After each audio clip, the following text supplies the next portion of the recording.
The Word of God is alive and powerful, sharper than any two-edged sword, piercing even to the dividing asunder of the soul and spirit, and of the joints and the marrow, and is a critic of the thoughts and intents of the heart. All Scripture is God-breathed and is profitable for doctrine, for reproof, for correction, for instruction in righteousness, that the man of God might be mature, thoroughly equipped unto all good works.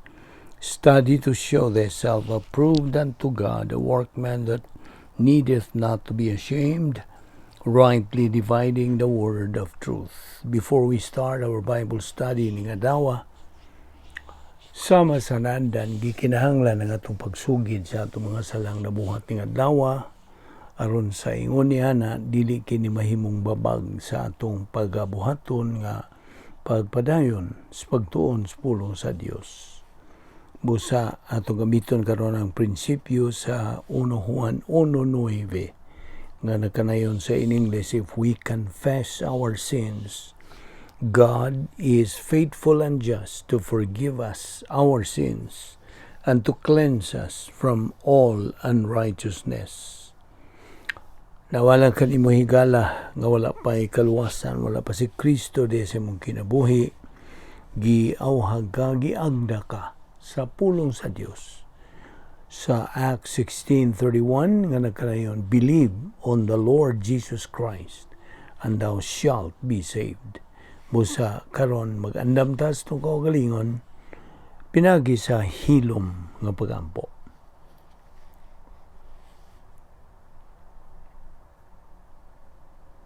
Mala na mga Diyos, nagapasalamat kami kanimo nila sa mga higayon sa among pagpadayon, sa pagtuon sa among pulong. Ubani kami karon sa pagpadayon ini. Pinagis pagtudlo ka na mo sa balang Espiritu Santo, kining tanan, among gipasalamatan sa ngalan ni Ginoong Jesucristo. Amen. Well, may adlaw sa tanan natong mga subscribers, mga higala, mga igsuon diha sa pagtuo ngadto kang Ginoong Jesucristo. Fellow believers, welcome kaninyong tanan, og giabi-abi kamo labi na kadtong mga bag-o pa, og mao pay pagsugod sa pagsalmot nining atong adlaw-adlaw nga pagtuon sa pulong sa Dios. Niya pa kita magadupot sa atong tun-anan nga giuluhan og the hypostatic union of the Lord Jesus Christ. Atong nasayran nga ang buot pasabot sa hypostatic mao kining the essential and basic nature of identity. Akong balikon, the essential and basic nature of identity. Kay the essential and basic nature is what is in the Lord Jesus Christ. Kay ang hypostatic God mao kini ang inunta affirmation sa duha ka mga kinaiya ni Ginoong Jesucristo. Maubitaw kaniya diha sa Juan 1:14, ang pulong sa Dios na kanayon, and the Word was made flesh and dwelt among us, full of grace and truth. Na kining and the Word was made flesh, mo kanang human nature ni Ginoong Jesucristo. Okay? So akong balikon nga ang atong Ginoong Jesucristo na nag-iya og duha ka mga kinaiya. Og kini these two natures only belong to the Lord Jesus Christ. Now, padayon ta. Si Ginoong Jesucristo is co-equal, co-eternal, and co-infinite kaysa uban ang Diyos nga Amahan o ang Diyos Espiritu Santo. Silang tulo nga mga sakop sa balang Trinidad. They are co-equal, co-eternal, co-infinite. Kini silang tulo, they all possess exactly the same divine attributes. Eksakto gyud ang ilang pagkapareho. But the Lord Jesus Christ is different from man in that He is God. He is different from God in that He is man. Now, kini siya, si Ginoong Kristo, na tao as a perfect man, pinagi sa birhen nga pagkatao, pagkaymugso. Si Maria, ang inahan sa pagkatao ni Kristo, was not perfect. Okay? Let me repeat that. Mary, the mother of the humanity of Christ, was not perfect. She was a sinner in that she possessed an old sin nature. She was not impeccable. Now, ato nasayran nga diya sa Lucas 2:52, ako nasa balikon nga, si Ginoong Kristo kept increasing in wisdom and stature and in favor with God and many. Or many, ang buto sa but ang tao. Okay? In favor with God and man. Now, it was the Lord Jesus Christ, humanity, ang gisgutan din dili ang iyang pagka-Diyos. Now, diya agud sa increasing, diya sa Lucas 2:52, ang increasing diha,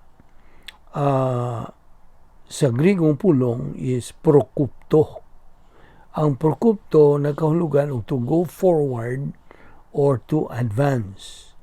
So, kung ato ning binisayon, it is pag-abanti, pag-uswag o pag-usbaw. Now, this tense na ilang gipahimutang diha sa indicative mode, imperfect sa pulong nga prokupto. Now, this tense means this happened and continued to happen. Now, kanibot pasabot. Now, there is no way nga ang tao, ang usa ka magtotoo, makahimaya o makapahimuot sa Dios. There is no way that man can glorify and please God. Hebrews 11:6, this is the only way. Faith, pagtuo. Without faith, there is it's impossible to please God. Kanya kining maong pagtuo, maugmad lamang kini pinagi sa imong pagpamati, pagpaminaw, sa pagtudlo sa pulong sa Dios. Romans 10:17, faith cometh by hearing, and hearing by the word of God. O ang 2 Pedro 3:18, sa mato na sa ding balikon, we have to grow in grace and in the knowledge of our Lord and Savior Jesus Christ. So akong balikon nga Lucas 2:52, si Ginoong Kristo advanced or increased in wisdom and stature. Ang usa ka magtotoo can only function effectively sa iyang espiritualong kinabuhi sulod sa usa ka dapit nga may gahom sa Dios. Nga gitawag nato operational divine dynasphere. Just as our Lord Jesus Christ functioned and fulfilled sa iyang pagtuman sa kabubuton sa iyang langit nung amahan, dito ni buhata kini sulod sa iyang divine dynasphere nga gitawag og prototype. Ang iyang Ginoong Kristo nga divine dynasphere is prototype. Ang ato karon nga mga sakop sa katuigan simbahan is operational divine dynasphere. Now, every believer must accept responsibility sa tanan nga mga desisyong himuon niya sa iyang kinabuhi. He is the only one answerable, responsible, and accountable sa tanan niyang mga desisyon. Now, okay. What is the common objective of every believer? Again, this is a repetition nga pagpangutana aron maklaro gyud mo, matataw gyud mo unsa may common nato nga tumong ingon nga mga magtotoo. Tubag, spiritual maturity. Mao gyud ni ang atong tumong. This is our objective. On our Lord's part, while He was in this world, He encountered all kinds of testing. Diba? Iyang sinati sa ang tanan nga mga nakalalayang mga klase sa mga pagsuway. Apan, siya never got out of the DD or divine dana sphere at all sa iyang hypostatic union. Thus, he never committed a single sin. Wala. Wag yun siya makabuhat bisag gamay na lang nga sala. Mao'y hinungdan nga nung ang atong Ginoong Jesucristo mitubo. He increased and advanced in wisdom and stature. Mao po na ang kabubuton sa Dios kanato nga mga magtotoo nga kita maga-increase, maga-advance, maga-uswag sa atong kaalam sa pulong sa Dios o nga kita magatubo hangtod magkabot nato ang atong tumong nga mao ang spiritual maturity. So sa diha nga kita mga magtotoo adto magapuyo sa operational divine dana sphere. Di ba niya? Kini mao ang plano sa Dios, protocol plan of God. This is the Christian way of life. This is God's power system. Unsa pa? Uban pang mga description ni ini. So kung kita magapuyo dito sa sulod ni operational divine dana sphere, it's a mental attitude. Di ba niya?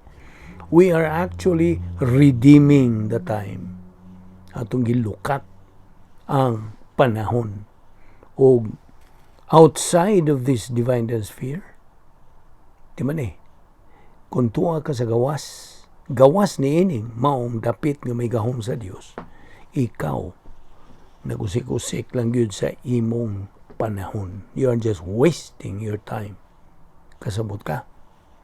So, ang atong Ginoong Jesucristo napunan sa Espiritu Santo beginning at His physical birth hangtod sa iyang espirituhanong kamatayon didto sa krus. Ato ni ipadayon ugma ayaw sipyat sa sumpay niini.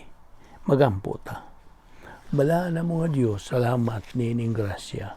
Bisan niining ambubo lang higayon kami nagapahimulos ni kay grasya man gikan kanimo.